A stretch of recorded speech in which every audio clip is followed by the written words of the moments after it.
Welcome to the show. This is the 2022 Dickson County Election Podcast. My name is Justin Spurlock, and I am a radio host over at WDKN. I have a show that airs every Saturday morning, and I also write a newspaper column for the Dickson Post every Wednesday. And the reason that I decided to do this particular podcast was to give the listeners of Dickson County a little more information about the candidates that are running in this 2022 election cycle. And we've got a lot of races coming up. Today we've got a guest here who is running for the House of Representatives in Tennessee General Assembly that meets in Nashville and creates the laws for our state. And that's Miss Angela Redden. Angela, thank you for joining me today. Thank you for the opportunity, Justin. It's an honor to be here. Well, I really appreciate it. It's been fun getting to talk to a lot of the candidates. You're the first one that I've had a chance to talk with that's running for this particular seat, which is a very interesting seat because it just kind of opened up not long ago, and I think a lot of people didn't, anticipate that, but it's wide open. There are several candidates running, and I'm looking forward to talking to you today. I want to learn a little bit about your background and also a little bit about why you're running for office. But let's start at the beginning. People always want to know a little bit about the candidates who are running, and I guess the best way to do that is to start at the beginning and kind of tell us some memories from your early life and then kind of take us forward to now. Okay. Well, I was born in Naples, Florida, moved to Dickson when I was 6 years old. Anybody who knows me has probably heard me say this before. I celebrated my 6th birthday on the road, moving to Dickson, Tennessee. So I guess I was thinking about it not long ago, and I thought, that's probably the best birthday present I ever got, was a new home and a hometown. So I moved here when I was 6. Have lived here most of my life since then. I did have some time in college at UT Martin and then in Georgia. I lived in Georgia for 4 years and moved back after I graduated with a degree in middle grades education. And I've been here, either in Dickson or I did spend some time in Waverly. Lived in Waverly for 17 years and then back to Dickson. So Waverly's just right around the corner, though. So. I mean, it's just right there. It's like changing neighborhoods. You're not going far. Not going far. Just right down the road. It's funny, when I lived in Waverly, it felt a lot like what Dickson was when I was growing up, And Dickson has, as everything does, it has grown and changed. And so living in Waverly was like just living in Dickson. But it's a cool little town, and I hate what happened to them, but I've always had some good times just kind of traveling down there and eating at their restaurants and just hanging out in that area. Yeah. There's some resilient people down there. I still have lots of friends in Waverly, and still support the librarians there, and have a lot of teacher friends who live in Waverly, and they're just amazing people. So, speaking of teaching, that's something that we sort of have in common. Most people listening know that my full-time job is I'm a teacher over at Dickson County High School, and you've also been an educator. Will you talk a little bit about that? Sure. I taught for 18 years. Depends on how you count it, but I taught nearly 20 years. Most of those were here in Dickson County. I did teach in Humphreys County and was an instructional coach there for 4 years. Taught every grade from 4th through 8th. My degree was in middle grades education, so those were the grades I could teach, with the exception of 7th.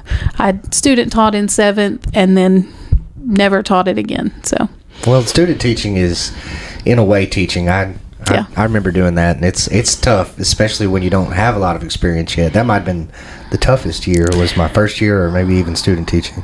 Yeah. So, but that's interesting. And so, why did you want to become a teacher? I'm just curious. I always ask teachers this, but what, because obviously you decided to get into that field, and so there must have been something that gravitated you towards it. Well, I don't really have a good answer for that. I hate to say those who can do and those who can't teach, but my dad died when I was 15. Mm-hmm.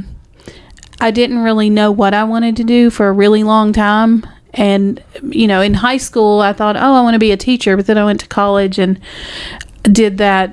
Well, I don't know if I want to do that. I was an art major for a little while. I was a business major for maybe a half semester. And then I ended up back in education. And then I stopped school for a while. I went 3 years, and that third year I was like, I'm not sure that elementary education is what I want to do. So I came home and went to work in Nashville. I was an accounting clerk at a collection agency. One of my dad's best friends was the vice president of a company there, and I called him up and said, hey, I don't want to go to school anymore because I don't know what I want to do. I want to figure out what I want to do and then go back. So I worked there for a while, and then eventually went back and went into education because it just seemed like what I was called to do. So the way that I know you is through the bookstore in downtown Dixon, and I know that you've been doing that for a while, and I've enjoyed buying books from you there and just chatting with you about writing, because I do the newspaper articles, so I enjoy writing and enjoy talking to you about those things. Take me from how you go from teaching to owning a bookstore, because it's different. It has some similarities, I would say, but very different profession. How did you go from one to the other? Well, I don't know how. I know you, Justin, from the bookstore, but I don't know how well you know me and my faith life. But I have to say it was a God thing, and I think that's what life is. We're all on this journey and trying to learn how to do what God would have us to do. And I had a few hard years there after I got out of the classroom, because I always thought that's what I was meant to do. I was called to be a teacher, and then I'm not a teacher anymore. So a lot of praying during that time and trying to figure out what is it I'm supposed to be doing, and was looking into starting my own business. I won't go into all the details, but a lot of different options and seeking discernment in a lot of different areas. And I walked in the bookstore one day to ask her if she had space upstairs that she could rent to me or lease to me so I could start a business. And when I asked her, and it was going to be a education related after school program, kind of homeschool, I didn't really know what exactly to call it, because I wanted it to be something for students, whether they were homeschooled, public school, no school, although there better not be kids with no school, but any kids, any family, bringing people together. So I went in and I asked her, and she looked at me and she said, why don't you buy the bookstore? And I had a experience. I had a flashback to college, sitting in my college dorm, and I don't know if I have his permission to say this, but I don't know how many people remember Charlie Neese, but he was a weatherman for a long time, and he was, before that, one of my study partners. We studied for English class together, and he was sitting there. I mean, I could see it as clear as day. He was sitting in front of me. He said, Angela, if you could do anything in life, what would you do? And I said, I'd own a bookstore in my hometown. And it just flashed back like that. And he was one of those people, when I was going through, well, I don't know if I want to be a teacher, I don't know what I want to do, that I would talk to from time to time. And so him asking me that, and me, it was just a crazy experience. And I said, well, let me think about that. And I went and called a friend of, the first person I called was a friend of mine who actually moved to Chattanooga to open a bookstore. And I called her and I said, if I had the opportunity to buy Reading Rock books, do you think I should do it? And she said, are you kidding me? So she was like, today's not the best day to ask me that, but yes, if I'd have had that opportunity, I would have taken it. So, and then I thought, there's no way my husband's going to go for this. He's not going to want to buy this. And I talked to him about it, and lots of prayers and thinking about it, and it was just what I was meant to do. A friend of mine said one day, you've been flitting around here doing all kinds of things. This is exactly what you are meant to do. And people tell me that all the time. It's just what I'm meant to do. So well, I oftentimes on the radio show that I do on Saturday mornings, we reminisce about the old days and the old times of Dixon. And I remember when I first worked for the radio station back in 1999, 2000, when I was in high school. And at that time, you had Hodges Jewelers and you had Fuzzles and you had a few Goalposts. You had a few of those mainstays that have kind of always been there. But other than that, it was not as happening of a place as it is now. We've seen this sort of revitalization in the last 20 years, and really the last maybe 5, 6, 7 years. We've really seen all these new businesses open up. You've got a chance to kind of be part of that revitalization. What's that been like, being part of Main Street as it's kind of, coming back? It's amazing. It really is amazing. And actually, that, when I bought the store, and we're coming up on 4 years. So 4 years ago when I bought it, I would tell people when they came in, oh yeah, 5 years ago, Dixon was nothing like this. It's, the revitalization has been going on now for I think we're about on year 14 or 15 now. Yeah. Since they've really started that. And it has, it's just an amazing difference. And I'm thinking when I bought the store, look at where we've come, but it just continues. It continues. From the time I bought the store to now, things are so much different. You have people there all the time. There's not a time that there's not foot traffic on Main Street in Dixon. It's tough to get a parking spot. Thankfully, though, they have built some new parking lots over the past few years, which has kind of helped. But yeah, it seems like there's new businesses all the time, and I just heard the other day about a couple of new businesses that are going to be coming in that area. So it's exciting. It's exciting to be part of, and I always say bookstores are a good indicator of our economic health in our community, because books are not although we were deemed a necessity during COVID, you can get books all kinds of places. You don't have to come to my store and pay full price for books. So having people who are willing to do that and keep the store open is an indicator that we have good economic health here. Well, I love the bookstore, and if anybody's looking for a book, by all means, use your local bookstore. I wrote an article last week in the newspaper about Fuzzles because I had stumbled upon some information from the 30s about how it got started, and I thought this would be a cool article to write about some of these long-standing businesses on Main Street, so that was fun. And in the article, I mentioned, if you get a chance, but I try to buy things from Main Street in downtown Dixon, and if not, I'll go somewhere else to get it. Right. But it's always good to try to support local. I'm a big proponent of that. It definitely is. I tell people, not that this is what we're here to talk about, but I tell people all the time that, and I just lost my train of thought, that they don't know what it's like to not have a bookstore. They don't know what it's like to not have a men's shop. Because we've always had one as long as I've been here anyway, and I've been around for a while. But Tom and Kitty Mayo opened Volume 1 before I was reading. I think I don't remember how long, but we just have grown up with a bookstore. I can remember in high school, they in the early day, maybe even middle school, we would need a book for school. This is before Amazon.com and all this, stuff. And you could go down there, and even if they didn't have it, they would order it for you. You come back in a week and pick it up. Right. They were always great about that. Yeah, we do the same thing. It's usually not a week, although lately it may be a week. Yeah, you're pretty quick. I called not too long ago and had them get me a book, and it didn't take long. Yeah. And they were texting me and letting me know it came in. So it was very convenient, and it was just as fast as Amazon would have got it. In all seriousness, it was... great service, and I appreciate that. But I guess let's shift now. We've talked... Yeah, we've talked enough about... You and I can get talking about how books I got into books, but... But no, I think it's interesting... Now I'm into something different. Yeah, so let's talk about that. So, what is the office that you're running for? Because this is something I think you just decided to do recently, and so take us through that.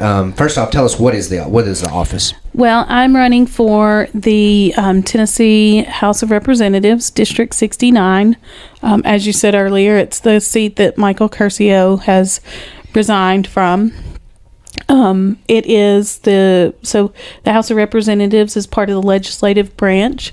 If you went through school in Dickson County, I know you learned that there are 3 branches of government, and the state of Tennessee mirrors those 3 branches. In federal government, we have the executive, we have legislative, and we have judicial. So the House of Representatives is part of the legislative branch, and it's our job to make laws, pass laws, write laws, all of those great things. So we make the law, then the judicial branch upholds the law, and the executive branch does what the executive branch does, And so, and just to kind of, because I'm a government teacher, so I'll just kind of throw in here that there's a whole bunch of different representatives. I think there's 99, if I remember right, and then 33 senators, which there's 2 different chambers there. Just exactly mirrors the federal government as well. Mirrors federal. And so you're the one that represents a portion of Dickson County. It's kind of Dickson is kind of split, and then what are the other counties? So it's Dickson,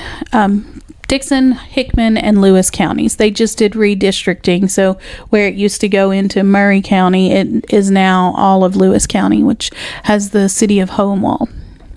And so most people in Dickson have the opportunity to vote on this race. People like me, unfortunately, I live in the southeast corner in like the Burns area. So you have Mary Littleton. We're in the other district, yeah. Yes. And so so if you're listening and you live in Dickson County, you may have to look and see where you live as to whether or not it's this seat or the other seat. It is a little confusing for people. We have a link on, if you go Redden, the number 4 rep.org, there's a link there where you can find out who your representative is. Awesome. Well, thank you for explaining that, because that's one question I get a lot from people. Who do I vote for? And right. So I think you can put your address in. There are a few different ways you can search, but you can find out exactly which district you're in, who your representative is or was.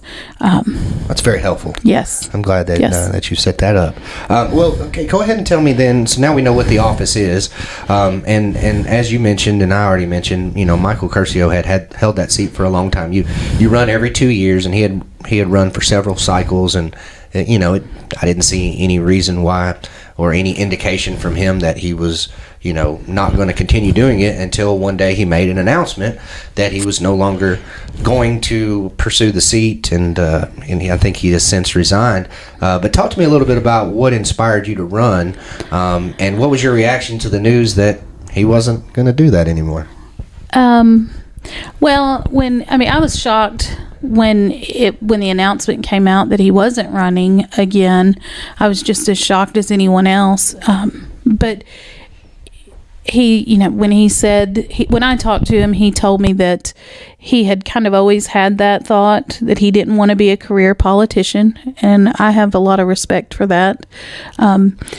And looking at where his family is, how the ages of his children and how much they've grown since he went into office. And, I can see where I don't have any reason not to believe that was their plan all along, and that he didn't want to make an announcement sooner, because you kind of have that lame duck problem. If if everybody knows you're not going to be there the next year, then are they going to pay as much attention to you?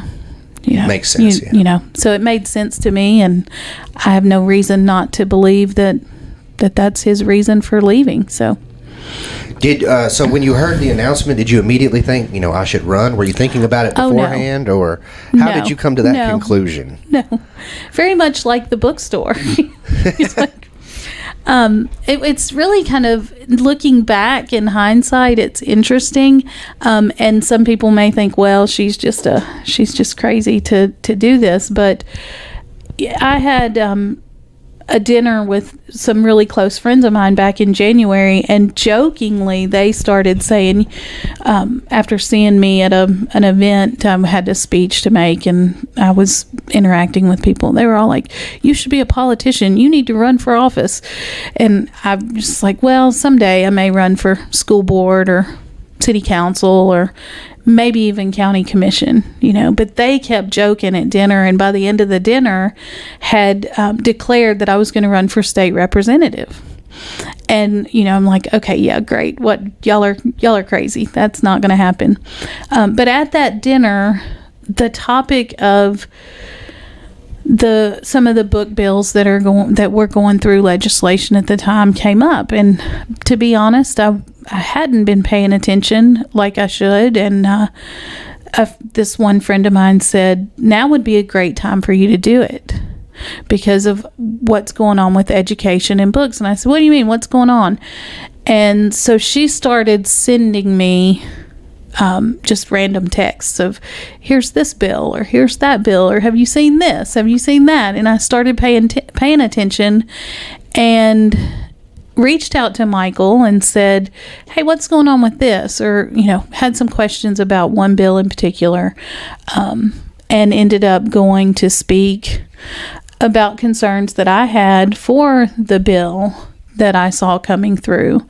And a lot of you have probably seen my speech or heard it. Some of you, it was online there for a hot minute. And I don't know, that just kind of sparked my interest in paying attention to what our legislators are doing. I think in the news, we hear so much about what's going on at the federal level that we kind of ignore the state level politics.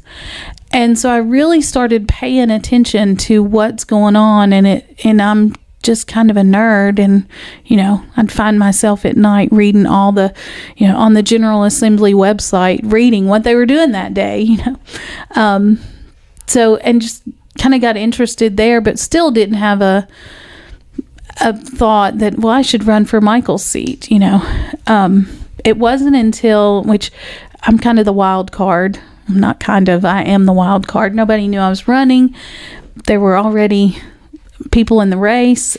Jody Barrett and Jeff Eby had already declared, and I got a phone call from someone who asked me if I would run.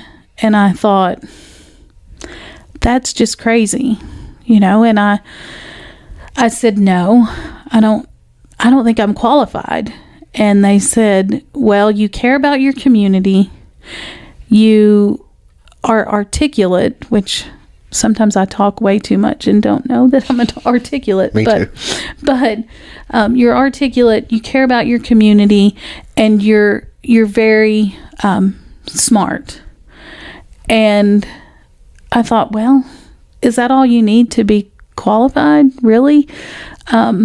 And then I kept, because in between the time that I got interested, I did go and speak out. And I remembered as I was sitting there watching some of the representatives talking to each other disrespectfully, not listening to one another. And I remember sitting back in my seat and thinking, man, all this time I'd been saying I'm not qualified, but I thought, if that's what it takes, I can do that. I can listen to people. I can think about things. I can look at what the repercussions of this decision are going to be. I can think it through and try to help people come to a decision. And what I always taught my students that legislators did was find compromise, and I wasn't seeing that in our house on that bill. Now, I'm sure I'm not saying that they don't compromise ever, but in that situation, it was very polarized. And I thought, I could do that. So after I got off the phone, I remembered that having that thought, sitting there, and thought, I guess maybe I could do this. And for somebody to call and ask me to do it. And this was somebody who was sitting in an office on the Capitol, or in the Capitol, when they made the phone call. It wasn't just somebody down the street. Right. It was somebody who I thought, wow, if they're going to call and ask me to run, they must have seen something. So I made a few phone calls, asked some advice from some friends, and this was 2 days before the deadline to get your petition in. And I thought, okay, this is crazy. But a friend of mine said, you've thought about getting into politics before, and this is more than you have ever considered doing, but this opportunity doesn't come up often. Right. Yeah. So why not just throw your name in the ring and see what happens? You'll get people talking, if nothing else. And it may not be for this. It may be for something else later down the road, but the experience will be worth it. And they said, you have 2 days. You better get down there tomorrow and get your petition, and you better, I think you should do it. So I went home that night and I talked to my husband. I was like, this person called me, and he was like, well, I don't know. Are you going to sell the bookstore? And I was like, no, I'm not selling the bookstore. It's a part-time gig. It's not a full-time thing. We don't have to sell the bookstore. He said, well, that's, that was one of his stipulations, is we can't sell the bookstore because that has, that's your thing. Right. And I said, okay. And he said, and the other thing, and I probably shouldn't say this on a broadcast, but he's like, we're not funding a campaign. You're going to have to raise money. And I'm like, I don't know if I can do that. So I guess I'm out. I mean, I put my head on the pillow that night and I was like, yeah, this is not happening. Not doing it. The next morning, I had dreams through the night. And when I woke up the next morning, it was like, don't give up so soon, So I called my church and asked the church secretary. I was like, I need to get a meeting with the pastor. Can I meet with him today? And she was like, no, he's out today. I was like, okay, well, and in my mind, that was okay, well, I'm not supposed to do this. And she asked me, she's also a friend of mine. She asked me, well, why? What's going on? So I tell her the story, and she was like, Angela, you get up there to Charlotte and you get that paperwork and you do it. And I was like, why? And she said, well, a friend of mine told me one time, gave me the best advice I've ever had. She said, if your car broke down on the side of the road, are you going to call your church pastor or are you going to call a mechanic? And I said, well, a mechanic. And she said, if you had a cavity, are you going to call the church or are you going to call a dentist? And I said, a dentist. And she said, you already talked to 2 people who are in politics and both of them told you to pull your paperwork. You better get up there and pull your paperwork. I'll get you an appointment with the pastor later. That's interesting. And I was like, okay, I guess that's what I'm doing. And I was at the bookstore, so I get off the phone and I'm like, but I still have work to do. I mean, I was like, I have to finish this up. I had to process books. So I finished what I was doing, and it was like noon before I left and went to get the paperwork.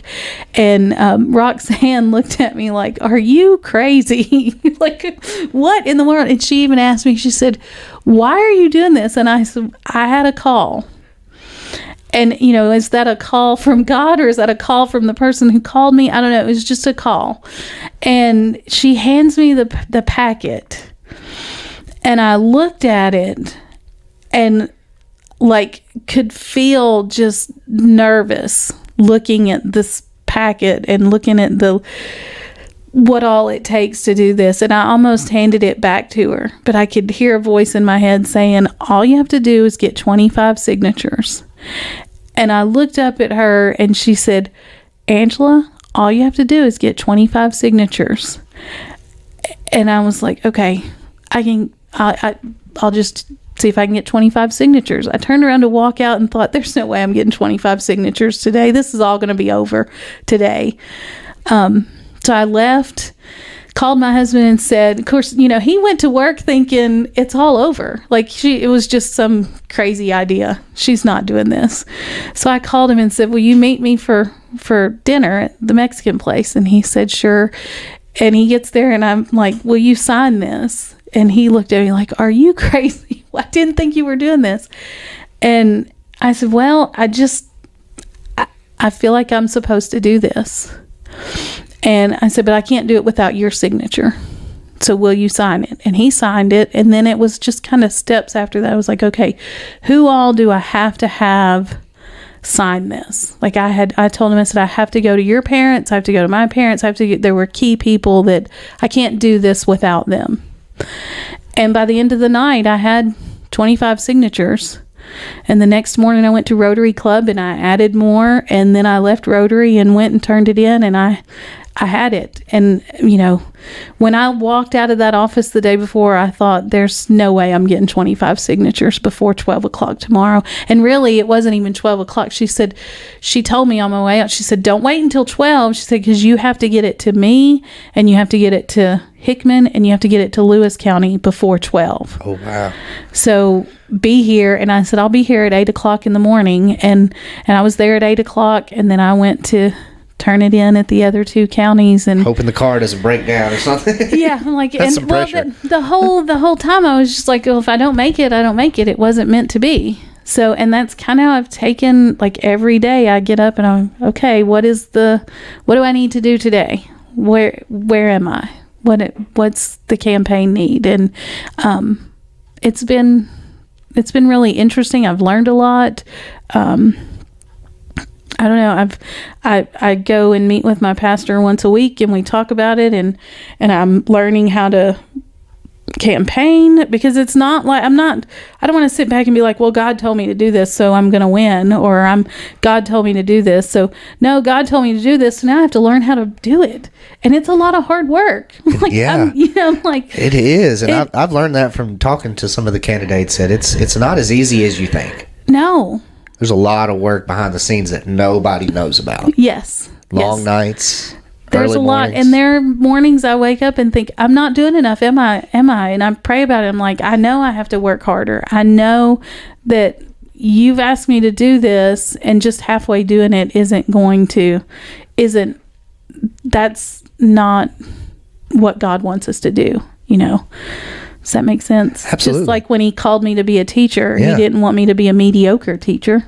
I always felt like I had to be the best. So always be the best that you can be. Like, right. Even if you're going to be a trash man, be the best trash man there ever was, or Just whatever. Put your all into it. So trying to do that, making sure I'm focusing on my family, making sure that I'm keeping the bookstore going, and running a good campaign. It's been a lot of work. But I'm enjoying every minute of it. That's really a good story. I appreciate you telling me, because I never really heard. I know everybody has to get those 25 signatures, but that was a really interesting story about how you got them.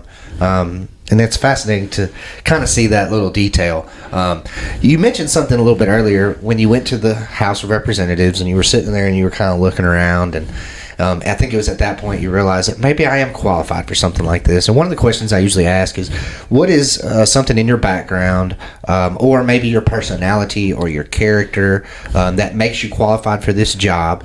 And I'll also kind of add on to that and say, what would you do differently? Because you were there, you kind of saw what they were doing. And I mean, this is not just necessarily the person who had the seat before you, so it's not what would you do differently than Representative Curcio, but just what would you do different from the way that they do things up there on the Hill? Right. Well, that's an interesting question, because I mean, sometimes I look and I think, why am I qualified for this? I've never been in politics, or it's a new thing for me. But I am a thoughtful person. I know how to read. One of my favorite lessons when I was teaching literature, or not lessons, but units, was teaching kids how to read propaganda, and how to look for loaded words and all the different, and it's been a while since I've taught those lessons, but looking at political cartoons and figuring out what the bias is and all of those things. I loved teaching those lessons. I've always enjoyed reading critically and trying to figure out read between the lines and look at media and all the different things and how it affects politics and our world. And I think that's as simple as it sounds, I think that's one of the things that qualifies me the most, is that I can take a bill and read the jargon, read that language, and read through it and figure out what they're really saying, and look at how it's going to affect our community. How is this? And that's really my job, is to represent District 69. So if a bill comes through that's being presented by someone in Knoxville, it may sound great for Knoxville, but my job is to read it and think about my constituents. How is this going to affect us in Dixon, and be able to speak on that to the other representatives and say, well, while I understand why you need this in Knoxville, this is what I'm afraid it's going to do for us in a rural community. Can we tweak it, or can we, what can we do to make it work for everybody? And I think I have that ability. I love the excitement of Capitol Hill. I've been a few times. Have you been through Leadership Dixon County yet? I haven't been through like the adult version, but I was in it when I was in high school, like the youth leadership, which I know it's not the same thing. It's not the same, but you did go to the Capitol. Yeah. So you've been there. Yeah. You've seen the excitement of all the people everywhere. Every time I have an opportunity to go with leadership or whoever, I'm like, yes, I'm going. And all my friends are like, why do you like this? This is weird. Like, you're weird. Like, why do you want to be here? It just freaks me out. I love that stuff. And I love it. I love going. I love sitting in the committee meetings and listening to the different bills be discussed and who they bring in to talk about them. I get excited about it every time. So I think that qualifies me to do it, just because I'm interested in it. And then the other thing, you asked me, what would I do differently? And I don't know if this is differently, but one idea that my team and I have had that I really want to do is work on communicating more, like building this is the nerd in me, and my husband's a total nerd too. So we're like, we're going to build a database, have a database for our constituents. And I'm already, like, when I'm meeting people, I'm writing down their name. If they'll give me their contact info, I'm collecting that and just writing down what are the issues they're concerned about, so that we have this database. And when a bill comes through that is related to what their concerns are, what their issues are, we can sort it, and I can reach out to them and say, okay, send them the bill and say, here's what is coming through. What are your thoughts? So that I'm more representing them instead of having to make all the decisions on my own of how to vote or whatever, to actually figure out a system, because it's overwhelming. I mean, that's a lot of people. Like, how do you really represent your constituents when there's so many of them? Clearly, you can't talk to everybody on every bill, but if we had this database in place that my assistants can go, that I can say, hey, here's the bill that's coming through, and I know I've talked to Michael to know it's not just one a day, it's a lot, but as we're seeing things come up that maybe I'm not real sure about, like, because I'm sure there are going to be things where I'm like, okay, we need to vote this way or we need to vote that way. But the ones like the book bill that I went and spoke on, reach out to teachers. What are your thoughts? What do we need to be doing here? What do you see in this? And kind of give my thoughts on it and collect theirs as well. I think that's a good philosophy, is to ask people. That's one of the big things that when I talk to people, and I say, what are you looking for in a candidate or something like that? And, I just want somebody who will tell me what's going on and ask for my opinion.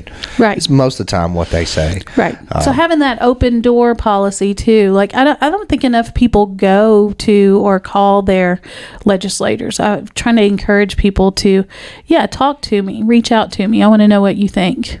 What would be, so let me think of a way to ask this question. So you mentioned earlier, you'll be up there at the Capitol, and you'll be representing our area here, part of Dixon County and surrounding areas.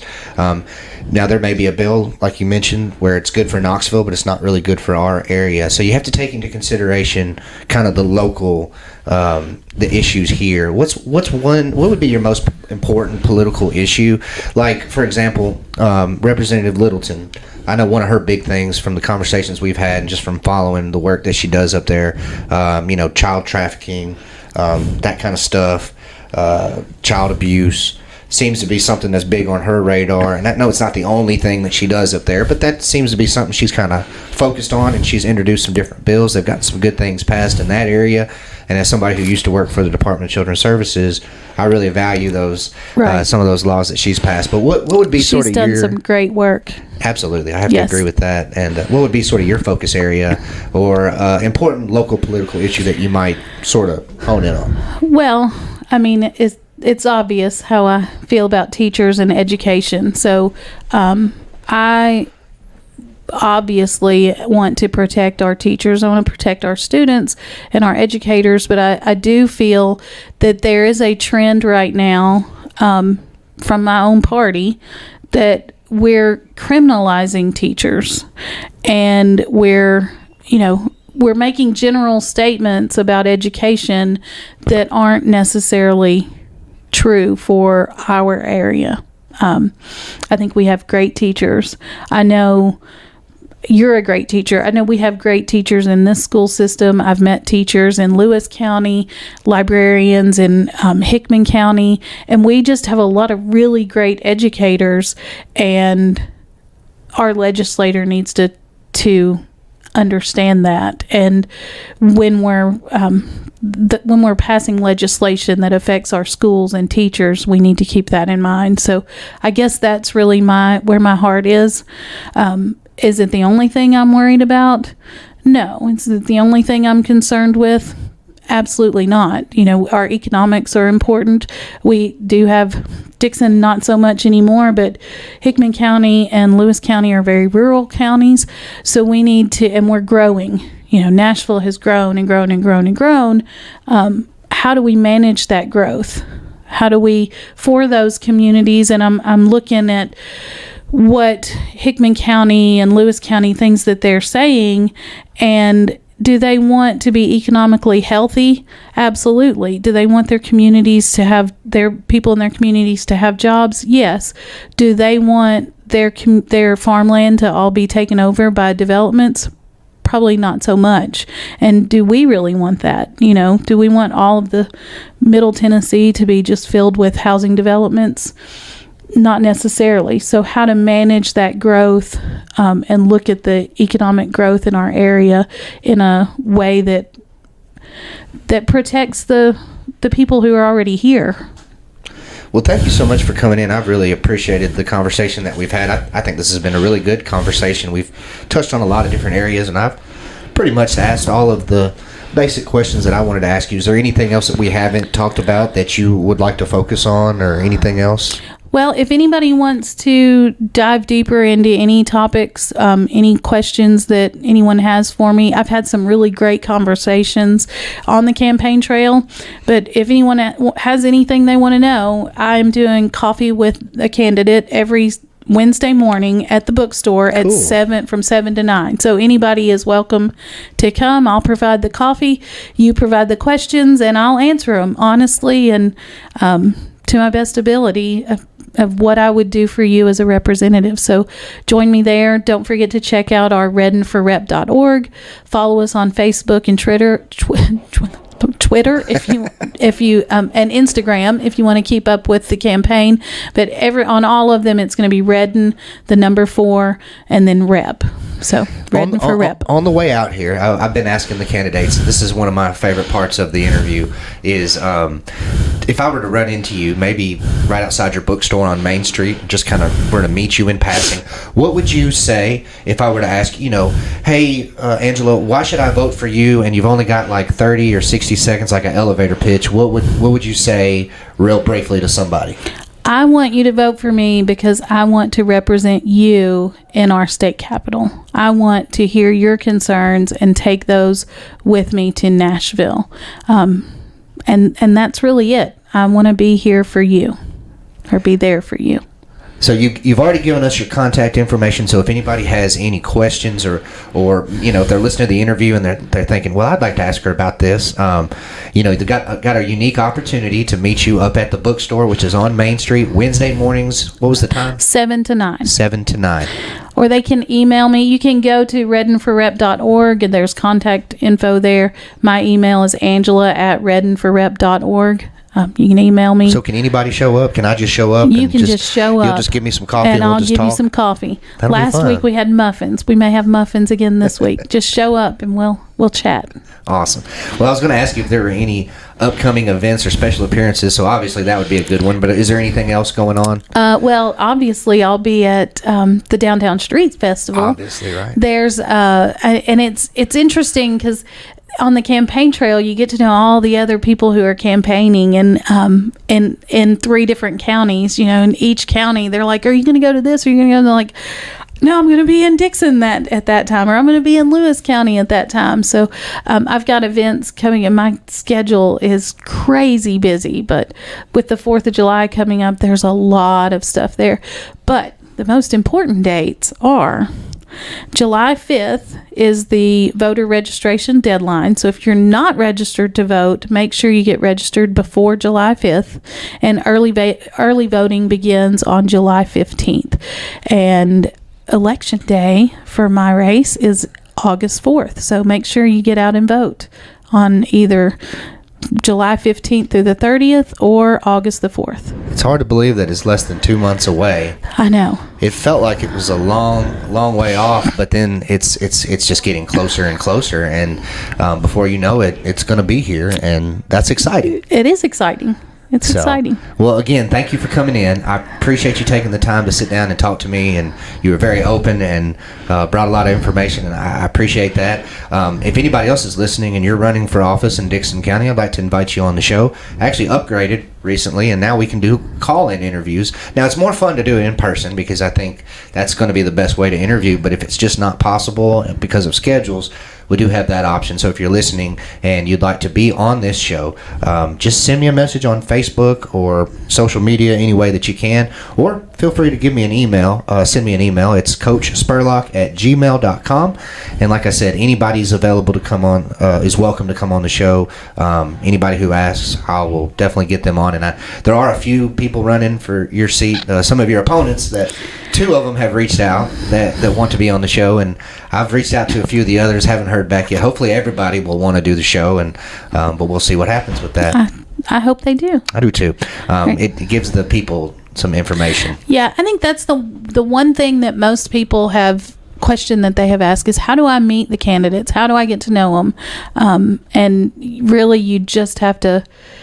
We're trying to get out there everywhere we can. Oh, absolutely. You have to, as a citizen, it's your job to be informed and do like you're doing, Justin, and reach out to people. Well, my philosophy is you can sit down and talk to me for about 30 or 45 minutes, and you can talk to one person, and then I'll share it with multiple people. Right. So it kind of makes your job hopefully a little bit easier. Yes. Hopefully. Yes. So you're do you have 800 followers or 800? We just crossed 800. And I've been doing this for a while. I think we started in January, but I had the Facebook page a little bit longer than that, and I'd shared some of my newspaper stories on there. But really, since we started doing the podcast and the radio show, it's really become popular. And but my whole thing is focus on Dixon County. Because like you mentioned before, people follow the federal, national news. You can tune in to CNN, Fox, whatever, to get the news. But they don't cover Dixon County. None of them. Even News Channel 2 and 4 and 5 in Nashville, they a little bit of Dixon, but not as much as I would like. So that's right. Kind of the idea is through the local media partners here, Dixon Post, WDKN, we've been able to kind of get some more information about Dixon County, and it's been fun. So. Yeah, and I appreciate you doing that. It's definitely an asset for our community. Well, if folks like you wouldn't come on and talk to me, then it wouldn't be anything. So you guys help give me some legitimacy, and I can't thank you enough. So good luck with your campaign, and hopefully I'll see. I might have to come to that Wednesday morning thing. Come chat with me on Wednesday. I just like coffee and books, and people are talking politics. I might just peek my head in and say hi. So it'll be fun. Hope to see you there. Awesome. All 800 of you. Well, thanks to the people who have listened. We appreciate it, and we'll be back with another episode